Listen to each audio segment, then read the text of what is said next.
чекам само со ова, не можам да се смирам. Бегаш само како мислиш да те стигнам. Baby, не сум тука да си играм. Арогана, али тоа е окей. Се прави важна уште од првиот ден. Вајба на реплей. Се молам ова да е вистина, да не е фейк. Фейк како мелодија. Низ град со ки.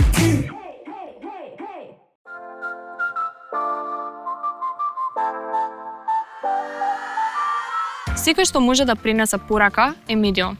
Секој од нас на еден или друг начин пренесува, соопштува или информира. А тоа не е ништо друго, туку гласот што сака да промени нешто во општеството.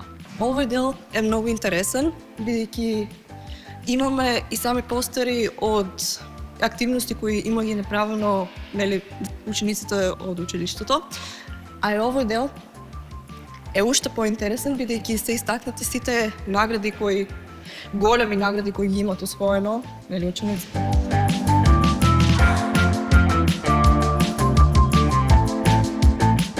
Мислам дека мора да ја видите библиотеката, многу е интересна. Ајде. Како секоја школска библиотека, овде може да се позајмиме книги. Има од секој пат има овде книги. Интересен дизајн има и во овие шкафови има учебници. Овде е сниман подкастот кој што сме го правиле од училиштето Омнибус. Овде е снимана првата епизода во која што јас учествував. Тоа ми е интересна меморија од овде. И ова е корисен простор, интересен простор. Имаме и многу креативен кадар од ученици во училиштето. Нема врска дали некој си Томе, дали некој си Зоки, не е битно. Сите се креативни, сите се интересни, сите прават нешто интересно. И учениците сите се соработуваат заедно во таа креативност. За било каков проект и уживаат во тоа, мислам. И тоа мислам најголемата сила на нашето училиште, дека учениците соработуваат и се сложени многу. Која ви беше мотивацијата за да учествувате во ваков новинарски клуб? Мотивација за да учествуваме во овој клуб е тоа што добиваме шанси да се искажеме своите желби и своите мисли како ученик и како тинејџери. И најмногу е да поттикнеме другите да имаат некој позитивно мислење кон училиштето, кон животот и општо кон активностите кои што се случуваат околу нив. За мене мотивација да бидам член на клубот може да се каже започнува од младите години. Од секогаш кога сум бил мал сум сакал новинарство, сум сакал вести, сум изигравал кога сум бил мал и така сум имал секогаш некаква страст кон новинарството и кон така некакво креативното искажување на се ова што можеме да го искажеме. Знам, мене ми спомна во гимназијата дека имате некаква си пракса сега, имате можности за да видите како е баш во тој новинарски свет. Така да раскажете малце околу тоа.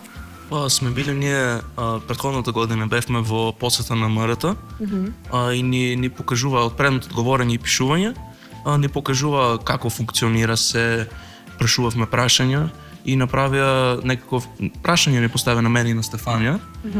Интервју направивме кратко за нашето искуство со новинарството и се тоа.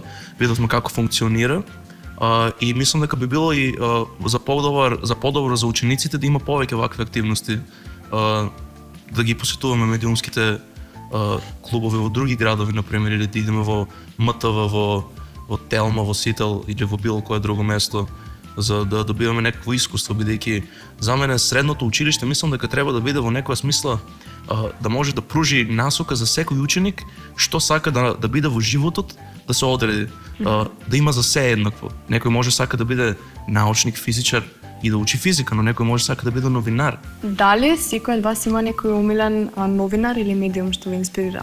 Јас работам во радиото, во Гевгелија што е, и може емисиите што ги правиме во живо од радиото ми се, да се каже, некој вид на инспирација, а и се интересни за водење. Јас сум само техничка подршка, не сум водител нешто, но интересно да гледаш како оди се тоа, иако на нели градско ниво, не е како МТВ да кажеме, но сепак има интересно да гледаш професионализмот како оди и мислам дека ние убаво го изведуваме во радиото во Гевгелија. И тоа може да се каже да ме некаква инспирација на мене. Кои теми секој од вас најмногу сака да ги истражува и зошто? Јас лично најмногу сакам да истражувам теми за секојдневието. Не мора да значи само за нас, за младите, може и за поранешните генерации. Имав напишано текст за дедо ми како правеше свеќи после од кога се приватизираа фирмите нели во Македонија.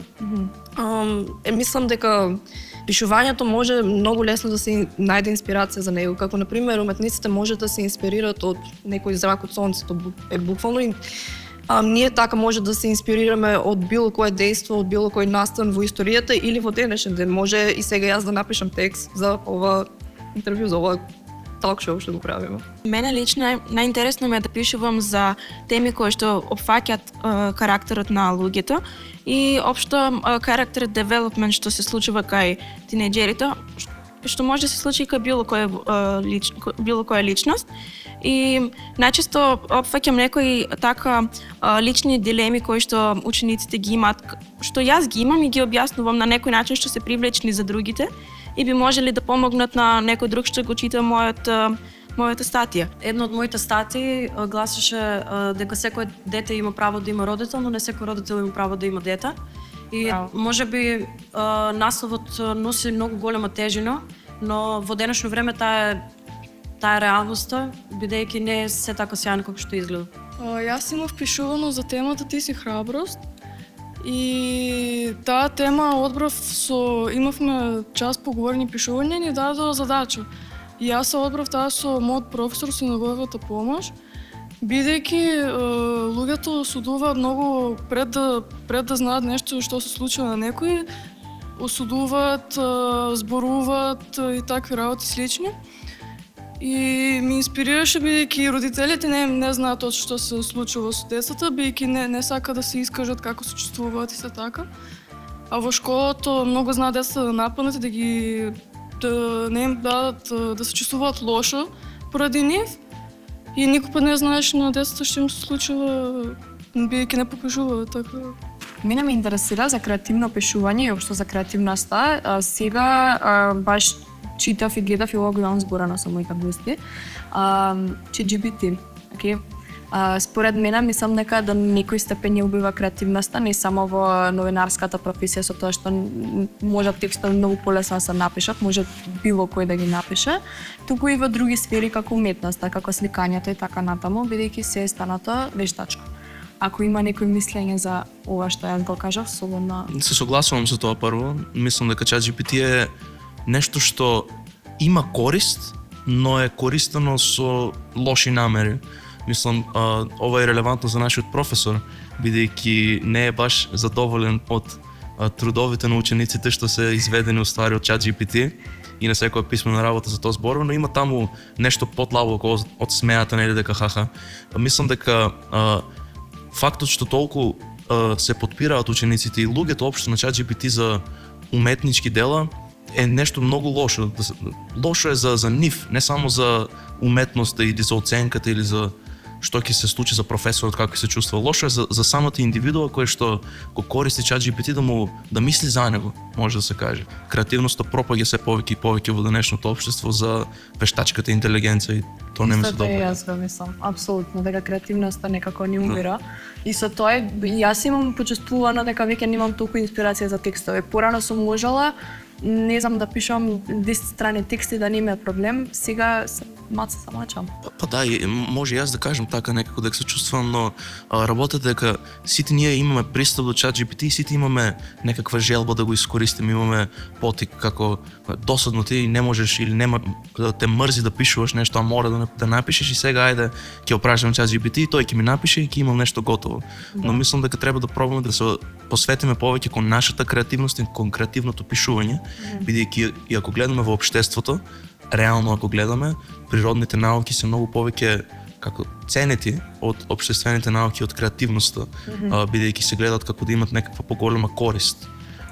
Но мислам дека и двете се на некакво неисто ниво за мене и мислам дека без креативност едно општество не може ни да функционира добро, бидејќи така ќе се функционира механички, но ќе нема душа, ќе нема апсолутно ништо во него. Согласувам.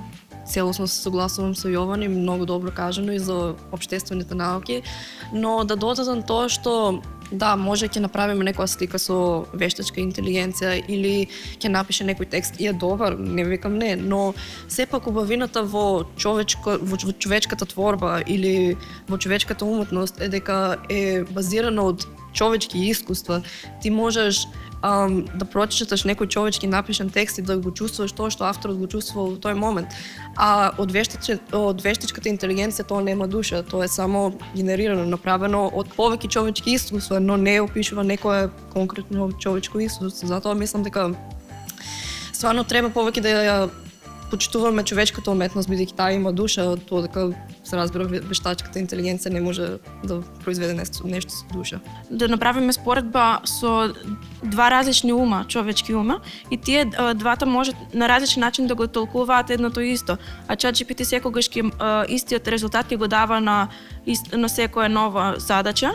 И таму се губи верситибилноста, се губи интересното во текстот, тоа што може да биде различно од другите, тоа што може да се измисли нешто ново и да се иновираат такви напред. Значи, јас сакам да констатирам од мој личен аспект, бидејќи порано идеа сами идеите, можев сама да пишувам и се тоа, значи да почнем сама, но сега кога веќе знам дека постои ChatGPT, едноставно не доаѓаат сами, туку чекам некој друг тој да ми ги даде идеите, па ја да почнам, така да со тоа гледам јас разликата со ChatGPT без ChatGPT.